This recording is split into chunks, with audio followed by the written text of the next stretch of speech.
Orasyon para manalo sa loto. Gawin nyo po ito nang ikaw po ay may 100% na paniniwala. Gawin nyo ito ng Tuesday or Friday. Pero kung abala ka sa mga ganyang araw, gawin nyo po ito ng alas 7 ng umaga kahit anong araw. Pag napanood nyo to, isa ka sa mga mananaya para sa iyo ang bidyong ito. Ngayon, gawin nyo po ito sa isang buong dahon ng laurel. Isulat ang numero na inyong alaga. Ito, 10 lamang. 25. 10 lang ito, pero kung gusto nyo tayaan, ay tayaan nyo po. 7. 43. Tapos, 20. Tapos, 11. Tapos, 45. Yan.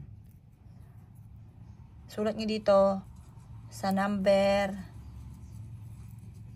na ito nalo ako ng dito natin sulat patungan na jackpot asap. Yan. Ngayon po mga bossing, ang gagawin nyo, ilalagay nyo po ito dito sa bote. Yan. Ngayon, isulat nyo dito ang inyong tunay na pangalan at apelyido. 10 lang to ha mga boss ha. Apple Pagyo. Apple Pagyo, mananalo ka na ng jackpot sa loto. Yan. Yan po dyan. Tapos dito, sabihin nyo po dito, halimbawa ay 100 million. Magkakaroon ako ng 100 million. Asap. Yan.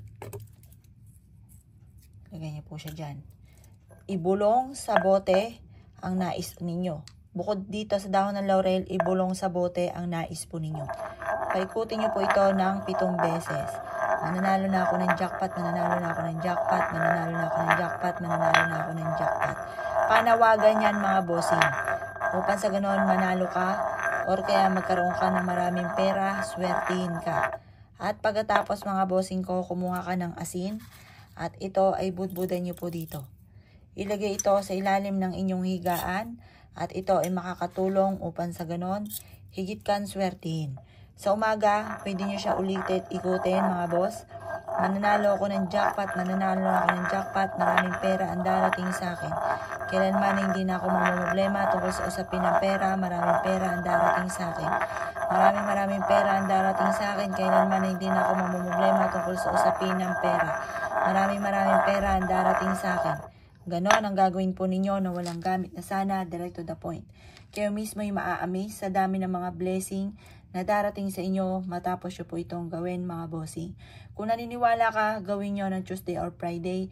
Pero kung ikaw po ay abala sa mga ganyang araw, gawin nyo ito kahit anong araw. Basta naniniwala ka sa paggawa ng mga ganito, sabayan nyo na sipag at tiyaga, positive lamang, walang imposible, lalo na kung ikaw po ay isa sa mga mahilig sa mga ganitong mga pamamaraan at yun nga po masipag at matyaga ka. Pagdating sa usapin ng pera, wala kang magiging problema dyan, basta masipag at matyaga. Panawagan po ito para maraming pera, araw-araw ang dumating.